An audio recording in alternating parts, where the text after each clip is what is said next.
السلام علیکم ورحمۃ اللہ وبرکاتہ۔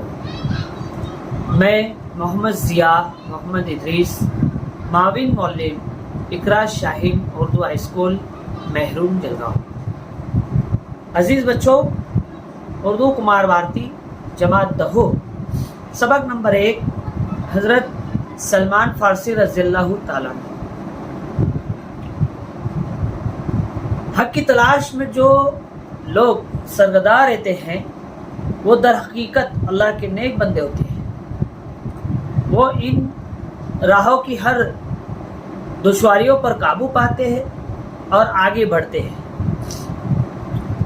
راستے میں کتنی ہی مصیبتیں آئے وہ گھبراتے نہیں، تمام تر تکلیفوں کا مقابلہ کرتے ہیں۔ انہیں نہ دولت کی خواہش ہوتی ہے اور نہ ہی عیش و عشرت کی۔ وہ حق کی تلاش میں صحرا کی خاک چھانتے ہیں، راہ میں حائل پہاڑوں سے بھی نہیں گھبراتی۔ اس بات کو ہم حضرت سلمان فارسی رضی اللہ تعالیٰ عنہ کے حالت زندگی سے بخوبی سمجھ سکتے ہیں۔ حضرت سلمان فارسی کون تھے؟ ہرمز میں پیدا ہوئے۔ پہلا نام مہویہ اور دوسرا نام سلمان فارسی۔ آپ کے والد کا نام یوزکشان بن مرسلان۔ آپ مجوسی خاندان میں پیدا ہوئے۔ مجوسی زمیندار، مجوسی کہا جاتا ہے آگ کی پوجا کرنے والے۔ علاقہ اصفہان۔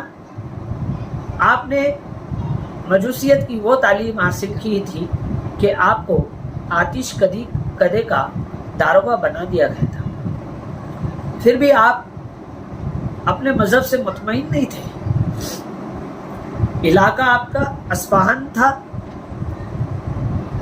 یہ ایران قدیم زمانے سے علم و ہنر کا مرکز رہا ہے۔ ایک مرتبہ حضرت سلمان فارسی رضی اللہ تعالیٰ عنہ کے والد نے کہا، کھیت جانے کے لیے کہا۔ آپ راستے سے گزر رہے تھے کہ ایک گرجا گھر دیکھا۔ گرجا گھر عیسائیوں کی عبادت کی جگہ، جسے چرچ یا کلیسا بھی کہتے ہیں۔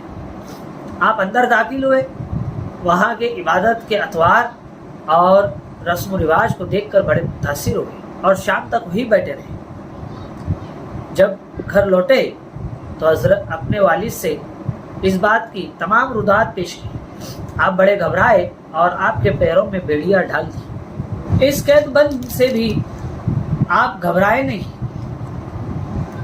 بلکہ حقیقت یہ ہے کہ حق کی تلاش کرنے والے جب تک حق کو نہیں پا لیتے وہ انہیں چین نہیں آتا اور نہ ہی کسی چیز سے وہ گھبراتے ہیں۔ اب اگلے اقتباس کا خلاصہ دیکھتے ہیں۔